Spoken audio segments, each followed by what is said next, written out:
Welcome to The Explainer. Today, we're talking about a literary revolution that was sparked by a single book.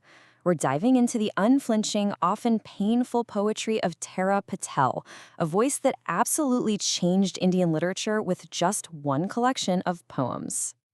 Yep, you're seeing that right. Just one.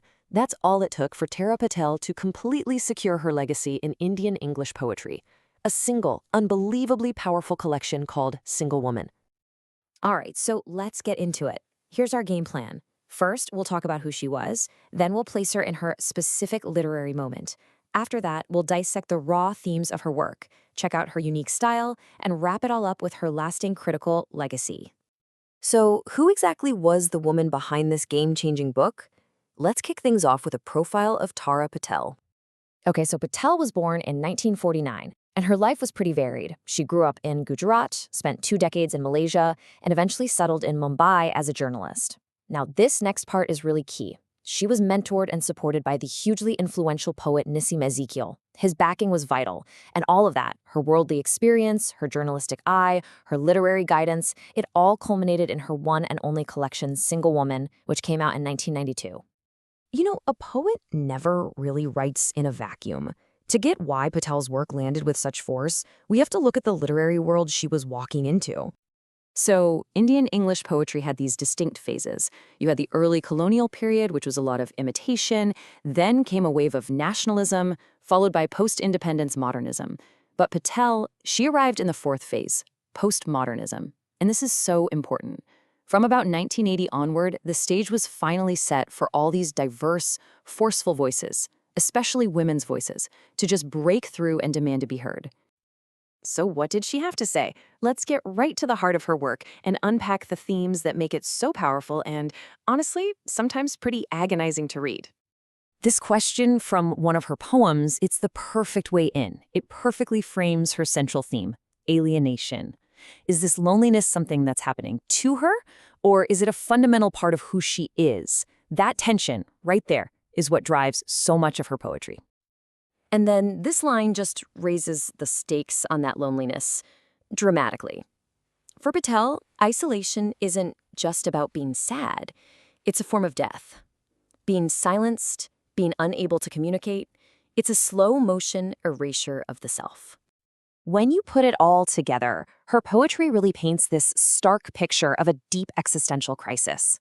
It's all about the agony of desire that's never fulfilled, the despair of being abandoned, and that brutal, brutal gap between what you hope for and the dreary reality of life, especially in the anonymous loneliness of a big city. Patel also takes on tradition head-on.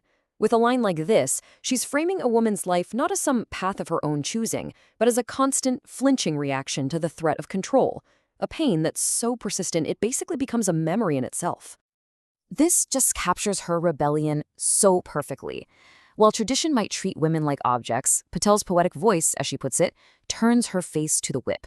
She doesn't just endure the pain, she stares it down. And this creates this desperate, urgent need to escape what she calls the man-made world, like a convict trying to break free. But wait, here's a really critical distinction we need to make. It would be easy to hear all this and think it's just about hating men, but it's not. It's actually far from it.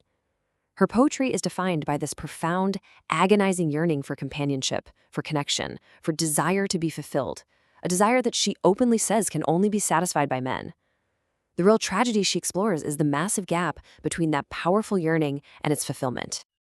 And you see this emotional journey play out again and again in her poems. It's a cycle. It starts with this deep, deep craving for love. That's followed by rejection, the exit of a lover, which leads to this soul-crushing dejection.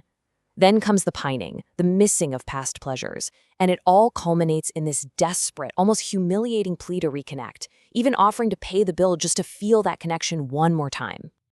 So how did she manage to get these raw, complicated emotions onto the page? Well, it all came down to her unique poetic style, which was every bit as revolutionary as her themes. Her style really can be summed up in one word: direct. The language is just so clear, candid, and brutally honest. She totally skips the flowery metaphors and instead just gives you these frank, confessional statements about the body, about sex, about desire. For the time, this was absolutely shocking.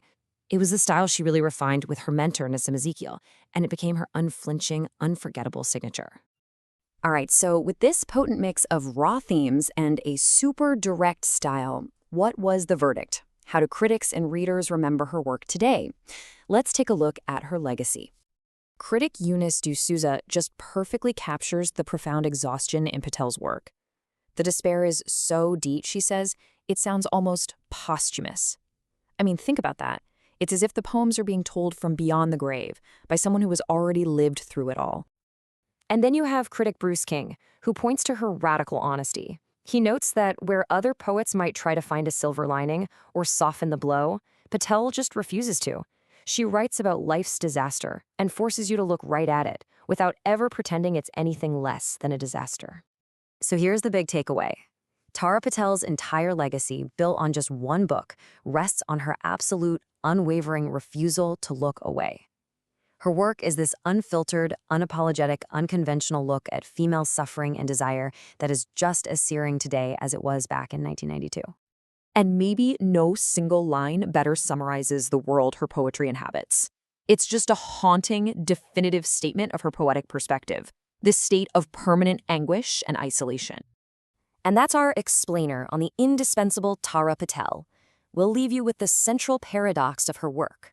How can a voice be so revolutionary, so vital in breaking a silence, and at the exact same time be so utterly full of despair?